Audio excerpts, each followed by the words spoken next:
ஆண்டவர் உங்களோடு இருப்பாராக.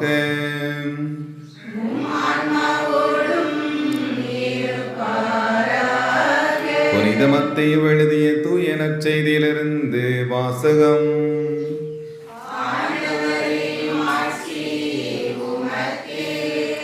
புனித மத்தேயு எழுதிய தூய நற்செய்தி அதிகாரம் 2 இறைவார்த்தைகள் 1 முதல் 12. ஏரோது அரசன் காலத்தில் யூதேயாவில் உள்ள பெத்லெகேமில் இயேசு பிறந்தார். அப்போது கிழக்கிலிருந்து ஞானிகள் எருசலேமுக்கு வந்து, யூதர்களின் அரசராக பிறந்திருக்கிறவர் எங்கே? அவரது விண்மீன் எழக் கண்டோம், அவரை வணங்க வந்திருக்கிறோம் என்றார்கள். இதை கேட்டதும் ஏரோது அரசன் கலங்கினான். அவனோடு எருசலேம் முழுவதும் கலங்கிற்று. அவர் எல்லா தலைமை குருக்களையும் மக்களிடையே இருந்த மறைநூல் அறிஞர்களையும் ஒன்று கூட்டி மெஸ்ஸியா எங்கே பிறப்பார் என்று அவர்களிடம் விசாரித்தான். அவர்கள் அவனிடம், யூதேயாவில் உள்ள பெத்லெகேமில் அவர் பிறக்க வேண்டும். ஏனெனில் யூதா நாட்டு பெத்லெகேமே, யூதாவின் ஆட்சி மையங்களில் நீர் சிறியதே இல்லை. ஏனெனில் என் மக்களாகிய இஸ்ரவேலை ஆயிரன ஆள்பவர் ஒருவர் உன்னிலிருந்தே தோன்றுவார் என்று இறைவாக்கினர் எழுதியுள்ளார் என்றார்கள். பின்பு ஏரோது யாருக்கும் தெரியாமல் ஞானிகளை அழைத்து கொண்டு போய் விண்மீன் தோன்றிய காலத்தை பற்றி விசாரித்து உறுதி செய்து கொண்டார். மேலும் அவர்களிடம், நீங்கள் சென்று குழந்தையை குறித்து திட்டவட்டமாய் கேட்டு எனக்கு அறிவியுங்கள். அப்பொழுது நானும் சென்று அக்குழந்தையை வணங்குவேன் என்று கூறி அவர்களை பெத்லெகேமுக்கு அனுப்பி வைத்தான். அரசன் சொன்னதை கேட்டு அவர்கள் புறப்பட்டு போனார்கள். இதோ, முன்பு எழுந்த விண்மீன் தோன்றி குழந்தை இருந்த இடத்திற்கு மேல் வந்து நிற்கும் வரை அவர்களுக்கு முன்னே சென்று கொண்டிருந்தது. அங்கே நின்ற விண்மீனை கண்டதும் அவர்கள் மட்டில்லா பெருமகிழ்ச்சி அடைந்தார்கள். வீட்டிற்குள் அவர்கள் போய் குழந்தையை அதன் தாய் மரியா வைத்திருப்பதை கண்டார்கள். நெடுஞ்சான்கிடையாக விழுந்து குழந்தையை வணங்கினார்கள். தங்கள் பேழைகளை திறந்து பொன்னும் சாம்பிராணியும் வெள்ளை போளமும் காணிக்கையாக கொடுத்தார்கள். ஏரோதிடம் திரும்பி போக வேண்டாம் என்று கனவில் அவர்கள் எச்சரிக்கப்பட்டதால் வேறு வழியாக தங்கள் நாடு திரும்பினார்கள். ஆண்டவரின் அருள்வாக்கு.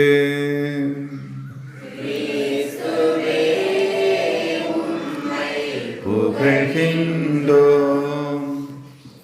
கிறிஸ்துவில் மிகவும் பிரியமான சகோதர சகோதரிகளே, ஆண்டவரின் அன்பு பிள்ளைகளே, இன்று நாம் தாய் திருச்சபையோடு இணைந்து திருக்காட்சி பெருவிழாவை நாம் கொண்டாடுகின்றோம்.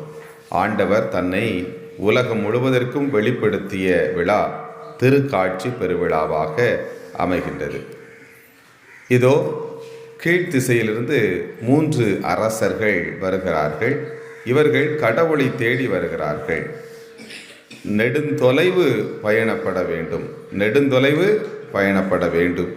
ஆனாலும் நம்பிக்கையோடு அவர்கள் என்ன செய்கிறார்கள்? பயணப்பட்டார்கள். அருமையாக மத்தேயு நற்செய்தி அதிகாரம் 7 இறைவார்த்தை 7 இருக்கும். என்ன இருக்கும்? கேளுங்கள், உங்களுக்கு கொடுக்கப்படும். தேடுங்கள், தட்டுங்கள், தேடுங்கள், கண்டடைவீர்கள். தேடுங்கள், கண்டடைவீர்கள். ஒரு பொருளை நாம் தேடுகின்ற பொழுதுதான் நாம் கண்டுபிடிப்போம். வீட்டில் ஒரு பொருளை நாம் மறந்து வைத்து விட்டோம். அது நம்முடைய பொருள்தான், அது நம்முடைய வீட்டில் தான் இருக்கிறது. உடனடியாக அது நம் கைகளில் வந்துவிடுமா? இல்லை. நம்முடைய பொருள்தான், அது நம்முடைய வீட்டில் தான் இருக்கிறது. ஆனால் அதை தற்சமயம் காணவில்லை. அது எங்கே இருக்கிறது, எங்கே இருக்கிறது, எங்கே இருக்கிறது என்று சொல்லி தேடிக்கொண்டே இருப்போம். கடைசியில் பார்த்தா தலையணைக்கு அடியிலையோ, இல்லை கட்டிலுக்கு கீழேயோ, இல்லை மேசைக்கு உள்ள ட்ராயர்லேயோ எங்கேயாவது நம்ம வச்சிருக்கோம். அப்போ நம்ம தேடுகின்ற பொழுதுதான் ஒரு சிறிய பொருளை கண்டுபிடிக்க முடியும் என்றால், இந்த உலகத்தை படைத்த கடவுளை நாம் தேடுகின்ற பொழுது நிச்சயமாக கண்டுகொள்ள முடியும். என அன்பு பிள்ளைகளை, எனவே கடவுளை தேட வேண்டும், இறைவனை தேட வேண்டும் என்கின்ற ஒரு அருமையான ஒரு வழிபாதையை இந்த 3 அரசர்களும் நமக்கு கொடுத்திருக்கிறார்கள். அவர்கள் அரசர்கள். என்றும் ஞானிகள் என்றும் அழைக்கப்படுகிறார்கள். எனவே இங்கே பார்க்கின்ற பொழுது அவர்கள் அரசர்கள் என்று சொல்லுகின்ற பொழுது அவர்களுக்கென்று அங்கே நிறைய ஒரு ஒரு ஒரு அந்தஸ்தான வாழ்க்கை இருக்கிறது. எனவே இந்த அந்தஸ்தான வாழ்க்கையை விட்டுவிட்டு அந்த ராஜ வாழ்க்கை விட்டுவிட்டு அந்த அரச வாழ்க்கை விட்டுவிட்டு அவர்கள் அதை கடந்து வருகின்றார்கள், தேடுகின்றார்கள், இறைவனை நோக்கி தேடுகின்றார்கள். அப்போ இறைவனை தேடுகின்ற பொழுது அங்கே அவர்களுக்கு ஒரு மிகப்பெரிய ஒரு ஆசிர் கிடக்கிறது. என்ன ஆசிர்? விண்மீன் என்கின்ற ஆசிர் வழிகாட்டப்படுகிறார்கள். எனவே இந்த உலகத்தில் மற்ற எல்லாவற்றையும் துறக்கின்ற பொழுது விண்ணகத்திலிருந்து ஒரு வழி கிடைக்கும், உதவி கிடைக்கும் என்பதற்கு மிகப்பெரிய சாட்சியாக அந்த விண்மீனை கடவுள் கொடுக்கிறார். அந்த விண்மீனின் துணையோடு அவர்கள் நடந்து கொண்டே இருக்கிறார்கள், இறைவனை கண்டுபிடிக்கிறார்கள். கடவுளை கண்டுபிடித்தவுடன் நெடுஞ்சான் கிடையாக அவர்கள் என்ன செய்கிறார்கள்? வணங்குகின்றார்கள். எவ்வளவு பெரிய ஒரு மகிழ்ச்சி பாருங்கள். இந்த உலகிலே அன்பு பிள்ளைகளை, நீங்களும் தேடினால் உங்களுக்கு கிடைக்கும். இங்கே நம்ம நிறைய தேடுவோம். எதெல்லாம் தேடுவோம்? திசைன் வழியில் போய் பண்டங்களை நம்ம தேடுவோம், ஆடைகளை தேடுவோம், மற்ற எல்லா காரியங்களையும் தேடுவோம். ஆனால் அருமையானவர்களே, ஆண்டவரின் அருளை தேடுவது என்பது சற்று குறைவாக இருக்கிறது. எல்லாரும் நம்ம ஆண்டவர்கிட்ட வேண்டுவோம், கண்டிப்பாக வேண்டுவோம். அதனால் ஆண்டவரே உம்முடைய அருள் எனக்கு வேண்டும் அப்படின்னு சொல்லி நீங்கள் ஜெபிப்பீங்களா? ஆண்டவர் உம்முடைய அருளால் என்னை நிரப்பும், உம்முடைய அருளால் என்னை நிரப்பும். அப்படி யாரெல்லாம் ஜெபிப்பீங்க சொல்லுங்க? எனக்கு உடல் சுகம், எல்லா சுகமும் வேணும், நம்ம கேட்போம், நம்ம வீட்டு தேவைகளை கேட்போம். உம்முடைய அருளால் என்னை நிரப்பும் என்று சொல்லி கேட்கணும். கேட்பீங்களா? அந்த ஒரு வார்த்தை அடிக்கடி வரணும். ஆண்டவரே உம்முடைய அருளால் என்னை நிரப்பும், உம்முடைய பிரசன்னத்தால் என்னை நிரப்பும். இதை நீங்கள் அடிக்கடி நீங்கள் சொல்லுங்கள். இப்படியாக நாம் கேட்கின்ற பொழுது ஆண்டவருடைய அருளை நாம் என்ன செய்கிறோம்? கண்டுபிடிக்கின்றோம். கடவுளை தேடுகின்ற பொழுது கடவுளை நம்முடைய உள்ளத்திற்குள்ளாக நாம் கண்டு கொள்கின்றோம். அவருடைய அருள் நம்முடைய உள்ளத்திலே வந்து தங்குகின்றது. அவர் நம்மோடு இருப்பதை நாம் கண்டுகொள்ள முடியும். எனவே நம் ஆண்டவரை தேடுகின்ற பிள்ளைகளாக இருக்க வேண்டும். ஒன்று. இரண்டாவதாக பார்க்கின்ற பொழுது என் அன்பு பிள்ளைகளே, இதோ அவர்கள் நெடிய பயணம் மேற்கொள்கிறார்கள். சின்ன பயணம் அல்ல, ஒரு நெடிய பயணம். அவர்கள் ஒவ்வொரு நாடு, இன்னொரு நாடு என்று சொல்லி நாடு கடந்து அவர்கள் கடந்து செல்வார்கள். நிறைய துன்பங்கள், நிறைய துயரங்கள் இதெல்லாம் வந்திருக்கும். சுகம் இல்லாமல் வந்திருக்கும், காய்ச்சல் வந்திருக்கும், பல இடையூறுகள் வந்திருக்கும், காட்டு மிருகங்கள் வந்திருக்கலாம். எப்படி அவர்கள் கடந்து வந்தார்கள் என்பது தெரியவில்லை. பாருங்கள், இப்படியாக பல துன்பங்களை கடந்து வருகிறார்கள். இது நீண்ட நெடிய பயணமாக ஏதோ இன்னைக்கு தொடங்கி நாளைக்கு அவருங்க கண்டார்கள் இல்லை. அப்போ இந்த நெடிய பயணத்தில் சோர்வு வருமா வராதா சொல்லுங்க? துன்பமே இல்லைனா கூட நீண்ட போயிட்டே இருக்குனாக்க என்ன செய்விய? சாமியார் பிரசங்கத்தை போயிட்டே இருக்குனாக்க எவ்வளவுதான் ஆர்வமாக அப்படியே நம்ம சாமி பிரசங்கம் வைக்கிறாங்கன்னு கேட்டே இருந்தாலும் சரி முடிக்க மாட்டேங்கிறாரு அப்படின்ட்டு மனசுக்குள்ளே கொஞ்சம் வந்துடும் இல்லையா? இல்லைன்னா நம்மளை அறியாமல் அப்படி கண்ணை முடிச்சுக்கிட்டே இருப்போம், அப்படியே சோர்வாக வந்துடும். ஒரு குறிப்பிட்ட நேரம்தான் நம்ம என்ன செய்ய முடியும்? கவனிக்க முடியும் இல்லையா?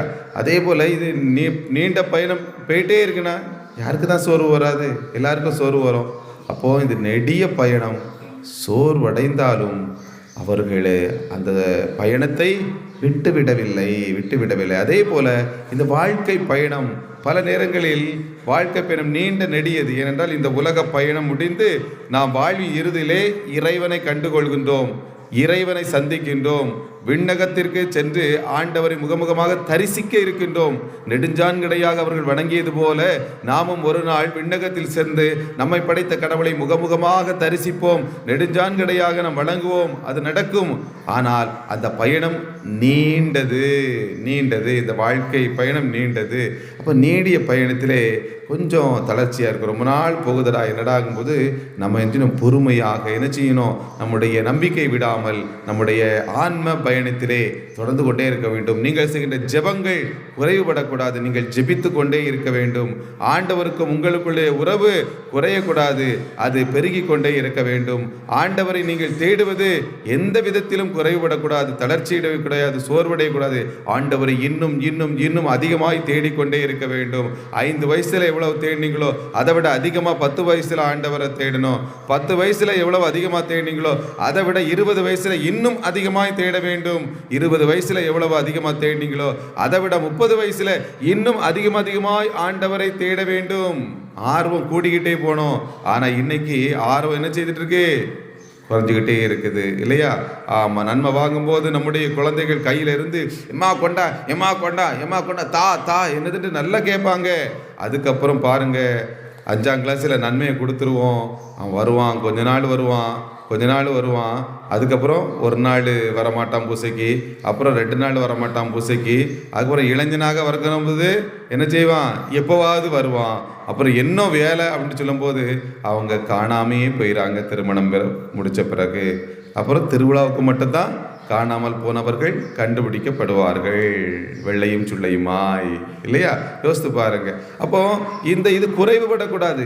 ஆண்டவருக்குள்ள இந்த நீண்ட பயணம்தான், அது அதிகமாகி கொண்டே செல்ல வேண்டும்.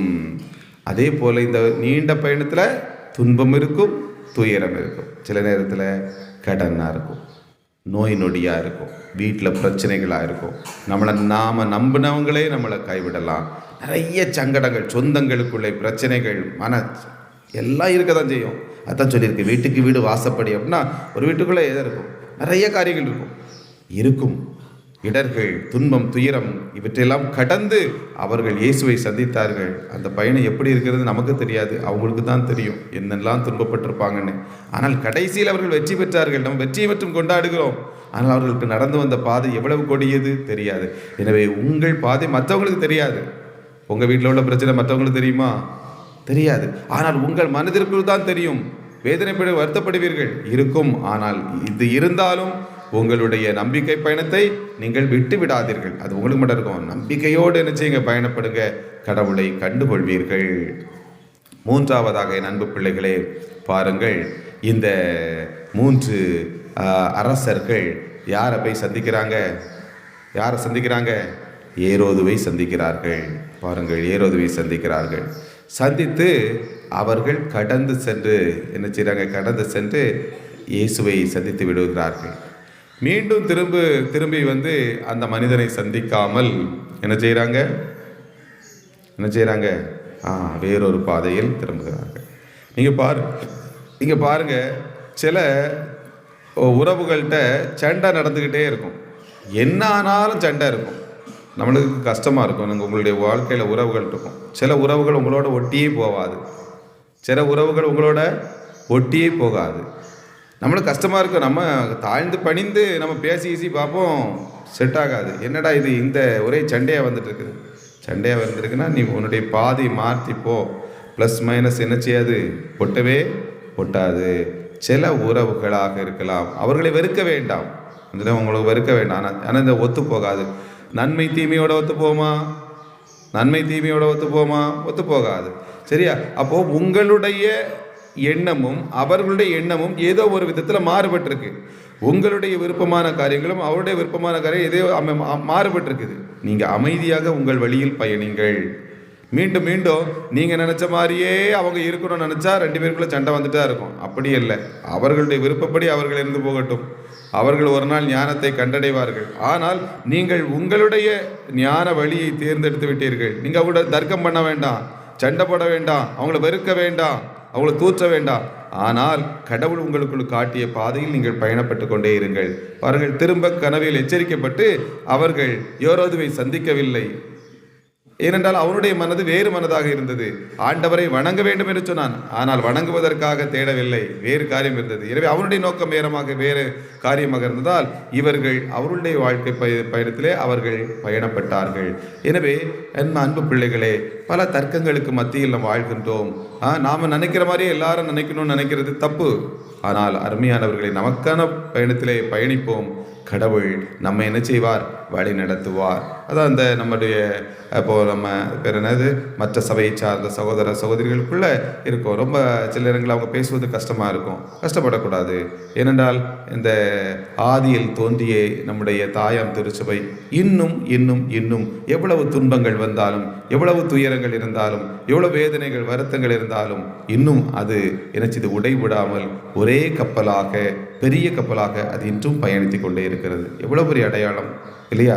யோசித்து பாருங்கள். 2024 ஆண்டு, இது 25ஆம் ஆண்டு பிறந்து விட்டது.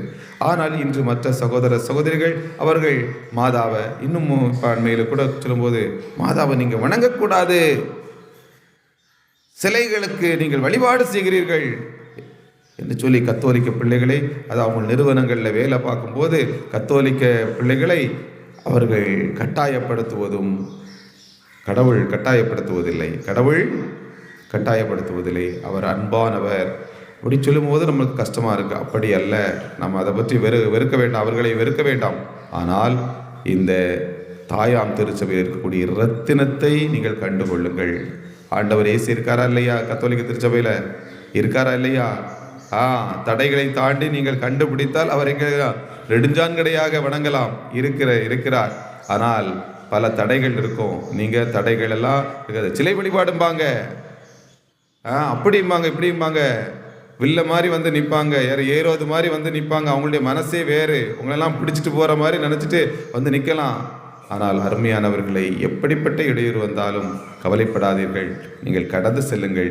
இந்த கத்தோலிக்க திருச்சபையில் இந்த ஆண்டவருடைய தரிசனம் உங்களுக்கு கிடைக்கும். நிறைய அங்கே என்னச்சுன்னா தரிசனத்தை பார்த்தீங்களாம்பாங்க. ஒவ்வொரு நாளும் ஒவ்வொரு திருப்பலியிலும் ஆண்டவருடைய தரிசனத்தை பார்க்கிறீர்களா இல்லையா மக்களே? 10 வருஷம், 20, 30 வருஷம், 40 வருஷம், 50 வருஷம் இந்த நற்கருணாண்டவரை பார்த்தவங்க கூட சதறி மற்ற சபைகளுக்கு போகிறாங்கன்னா அவங்க இந்த நற்கருண ஆண்டவரை என்ன பார்த்தாங்கன்னு எனக்கு கஷ்டமாக இருக்குது. இந்த ஆண்டவர் தானே ஒவ்வொரு நேரம் இதோ இறைவன் செம்மறின்னு சொல்லும்போது உள்ளம் உடையவில்லையா? அப்படி உள்ளம் உடைஞ்சிருந்தனா, ஒரு முறை உடைஞ்சா கூட நம்ம மறுமுறை எங்கேயும் நம்ம போக மாட்டோம். ஆனால் 50 ஆண்டுகள் கடந்து 50 வயசுக்கு மேலே உள்ளவங்க கூட உடஞ்சி செல்லவங்க அங்கே போகிறாங்களே அப்படின்ட்டு பார்க்கும்போது அவர்களுடைய இருதயம் ஒரு முறை கூட உடையவில்லையா இந்த நற்கருணை ஆண்டவரிடம் என்று ஏக்கம் இருக்கிறது. எனவே ஆண்டவரை தரிசிப்பீர்கள் உண்மையிலே. எனவே அப்படிப்பட்ட ஒரு மேலான ஆசீர்வாதத்தை கடவுள் நமக்கு தருவார். ஆமேன்.